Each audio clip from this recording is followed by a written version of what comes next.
Welcome to the Washington Week Extra. I'm Yamiche Alcindor. Let's continue here where we left off on the broadcast. Emotional reunions have begun for migrant families separated at the border under President Trump. Now, reports say 4 families will be among the first to be reunited and have been reunited with the help of the Biden administration. Joining me tonight are 4 reporters covering this and much more. Errin Haines, editor-at-large for the 19th. Jake Sherman, founder of Punchbowl News. I'll say it again, a political newsletter that we're all eating up. And sitting here with me live in studio, Dan Balz, chief correspondent for the Washington Post, and Weijia Jiang, senior White House correspondent for CBS News. Welcome and thank you so much. Dan, I want to start with you. Tell me what you think these reunifications will mean to the legacy of President Biden when you think about the legacy of family separation to the former president. Well, the legacy to the former president is obviously one that has been very, very bad for him. It was one of the worst policies that they initiated, and it helped to dim his legacy, along with many other things, certainly. If the Biden administration is successful in reuniting most of these families, that will be a very, very significant step and something that they can take great credit for. This is not an easy process. I mean, they're starting with 4, but as we just said during the main program, there are hundreds and hundreds of families yet to be reunited. They're working their way through it. They're doing the best they can, but it's an enormous undertaking to try to do it. So if they're successful, they will get a lot of credit. Jake, this week made me think, is immigration at all possible as a sort of legislative goal? Could something come out of this, even maybe not comprehensive based on my sourcing, but some sort of broken off bill? What are you hearing? Well, it's a good question. I mean, the real problem, or one of the problems, is Democrats have not, first of all, Democrats and Republicans have very little political appetite as a unit to get something done. But take a step back, Democrats have been unwilling or unable or not eager to do things piecemeal. They think that immigration deserves a global solution, and a lot of people would agree with that. Advocates and families and people would agree with that.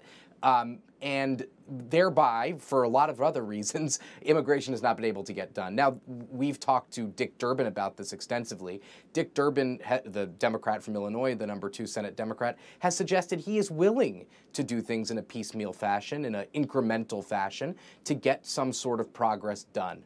Joe Biden campaigned on being able to get deals like this done and get immigration done. And I would say we like to put things in this frame. If you put people on truth serum, from the most conservative to the most liberal members of the House and Senate, they all kind of agree on the general contours of the deal. But there needs to be some sort of political will and courage. I would just add one more thing.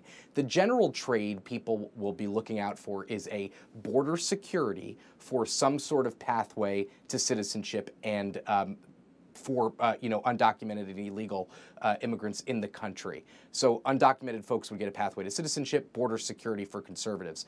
I think that is still in play as a broad proposition, would also include dreamers. I just think, Yamiche, there's so much on the table right now for Congress to get done between the American Jobs Package, Family Package, police reform legislation. Some people are talking about gun legislation. Congress, as you know, could only take so much. It's not a very malleable institution. So there is a point of overload, and I think that's close to an overload with that much on the table. Yeah, an overload. That's one way to put it. Not malleable is another way to put it. Weijia, how much pressure, though, is the Biden administration under? When I talk to immigration activists, they're like, President Obama did not come through for us. President Biden has to. What are you hearing? You know, when you think about President Biden's message on the campaign, he promised to restore the soul of the nation. And a huge part of that soul, if you talk to Democrats, was ripped away because of the previous administration's policies. And so I think the pressure is enormous because this is not just about the items that would be in a bill, right? This is about redefining what America is, restoring it to what the founding fathers viewed it as. And so that is a heavy task. And at the same time, President Biden is very well aware, as someone who, worked on Capitol Hill and failed to pass immigration reform himself. So he knows what the challenges are ahead. And to Jake's point, it's not, I don't think, one of the top priorities right now because he is handling the COVID-19 response. He is dealing with a fractured economy. And so I think it's going to take time before we see really how much gas the White House is going to put on passing immigration reform.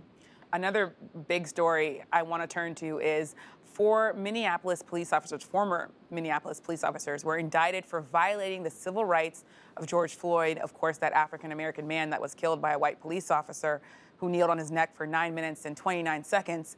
This comes after Derek Chauvin was convicted of second-degree murder in the death of Mr. Floyd.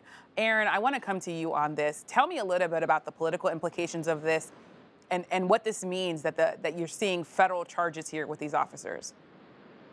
Yeah, well, this is also what a lot of voters voted for when they voted for the Biden-Harris ticket in November. They wanted an administration and a Justice Department that was going to hold police accountable for the unrelenting killing of African Americans by law enforcement and vigilantes, and that was something that was absent from the previous administration. Right? You had the former Attorney General Jeff Sessions doing away with consent decrees and saying that they weren't going to do those pattern and practice investigations. And here you have this Justice Department investigating not only the Minneapolis Police Department, but also the Louisville Police Department, that is still reeling from the killing of Breonna Taylor.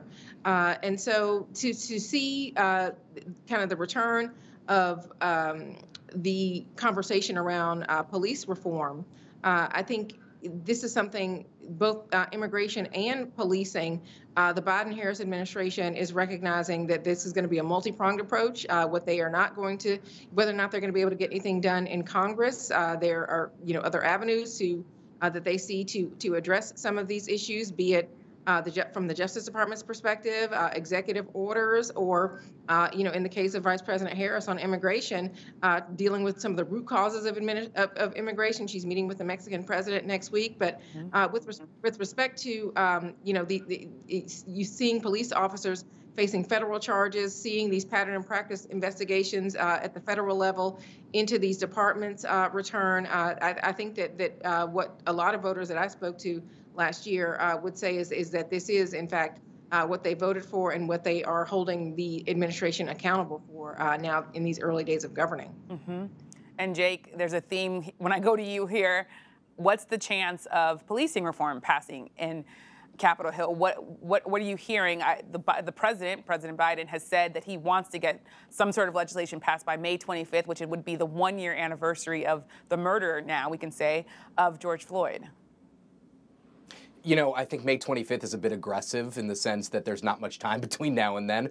But I think for the first time in several years that this has been talked about, there's actually a decent chance for this to happen. A few reasons why. Number one, all of the tragedies that we just have gone through with the violence, the police violence against black and brown people. That's number one. But more importantly, from a legislative point of view, than ever before, there are people in the room that are considered serious and very, very well-respected legislators who have been empowered by their leaders to get a deal. Tim Scott of South Carolina, Karen Bass of California, two very big heavy hitters, and Cory Booker of New Jersey.